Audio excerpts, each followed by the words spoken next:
তীব্র গরমে নিরাপদ থাকার উপায় নিয়ে কথা বলতে আমাদের সাথে যোগ দিচ্ছেন স্বাস্থ্য অধিদপ্তরের অসংক্রামক রোগ নিয়ন্ত্রণ কর্মসূচি প্রোগ্রাম ম্যানেজার ডাক্তার অসীম চক্রবর্তী। ডাক্তার অসীম চক্রবর্তী, ইন্ডিপেন্ডেন্ট টেলিভিশনে আপনাকে স্বাগত জানাচ্ছি। আপনার কাছে শুরুতে যেটি জানতে চাইব যে তীব্র গরম পড়েছে, এতে শিশু এবং বয়স্করাই বেশি অসুস্থ হয়ে পড়ছেন। তো সুস্থ থাকতে আপনার পরামর্শ কি? বিকাশে কম খরচে ক্যাশ আউটের লিমিট বেড়ে 50,000, প্রিয় এজেন্টও 2টা। আচ্ছা, আমরা যেটা শুনছিলাম আপনার নিউজেই কিন্তু আমরা এখন শুনছিলাম যে গরম বাড়ার পরে বাংলাদেশের প্রত্যেকটি হাসপাতালেই রোগীর সংখ্যা বেড়েছে এবং সেই রোগীগুলো যে শুধুমাত্র আমাদের অন্য সময় যে রোগীগুলো সেগুলো না, কিছু আলাদা রোগী, যেমন অন্য সময় ডায়রিয়ার রোগীগুলো এত বেশি বাড়ে না, বা অন্যান্য যে সাধারণ সর্দি কাশি যেগুলো আমরা বলি সংক্রামক ব্যাধি, সেগুলোও কিন্তু অনেক বেশি বাড়ছে। আমরা তাপমাত্রা বাড়লেই আসলে একটা কমন জিনিস আছে, আমরা চিন্তা করি যে শরীরে র্যাশ ওঠা বা হিট স্ট্রোক বা হিট এক্সজশন, এই জিনিসগুলো হয়। আসলে এই জিনিসগুলো হয়, কিন্তু এগুলোর বাইরেও কিন্তু বেশ কিছু জিনিস হয়। আমাদের যাদের যে পুরনো রোগগুলো আছে সেগুলোও কিন্তু অতিরিক্ত তাপমাত্রায় সেই রোগগুলোর মাত্রাও বাড়তে পারে।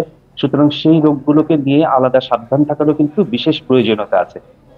আর দ্বিতীয়ত হচ্ছে এই রোগগুলোর সাথে সাথে আমরা যেটা বললাম যে সংক্রামক ব্যাধির যে রোগগুলো, সেগুলো কিন্তু গরমের তাপমাত্রায় আরো অনেক বেশি বৃদ্ধি পায়। আপনি খেয়াল করে দেখবেন 2020 সালের পরে 2021 সালে বা 22 সালেও কিন্তু আমরা যখন কোভিডটা অনেক বেশি মহামারী আকারে এবং মৃত্যু হয়েছিল সবচেয়ে বেশি, কিন্তু এই গরমের সিজনটা শুরু করি এই মে জুন মাস থেকে শুরু করি সেপ্টেম্বর অক্টোবর পর্যন্ত সারা বিশ্বেই। সুতরাং এটা প্রমাণিত যে এই সময় সংক্রামক ব্যাধিগুলো অনেক বেশি বৃদ্ধি পায়। যেমনটি আপনি বলছিলেন, আসলে অনেকেই বুঝতে পারেন না যে কখন হাসপাতালে যেতে হবে। তো কি ধরনের অনুভূতি হলে হাসপাতালে যাওয়া উচিত বলে আপনি মনে করেন? আচ্ছা, আমরা বলে থাকি যে শিশু এবং বৃদ্ধদের ব্যাপারে যেটা বললাম, যে অনেক সময় কিন্তু শিশুরা তাদের এক্সপ্রেশন গুলো দিতে পারে না, যে তার খুব বেশি খারাপ লাগছে। শিশু যদি বারবার পানি খেতে চায়, যদি দেখা যায় তার জিহ্বা শুকিয়ে গেছে বা তার চোখ মুখমণ্ডল গুলো শুকিয়ে আসছে, বা সে একদম বিছানার সাথে পড়ে আছে, তার স্বাভাবিক অ্যাক্টিভিটি গুলো বা কাজকর্মগুলো করছে না, তখন ধরে নিতে হবে যে সে হিট এক্সজশনে আক্রান্ত। তাকে অবশ্যই নিকটবর্তী চিকিৎসকের কাছে নিয়ে যেতে হবে এবং পরবর্তীতে প্রয়োজন হলে হাসপাতালে অ্যাডমিট করতে হবে।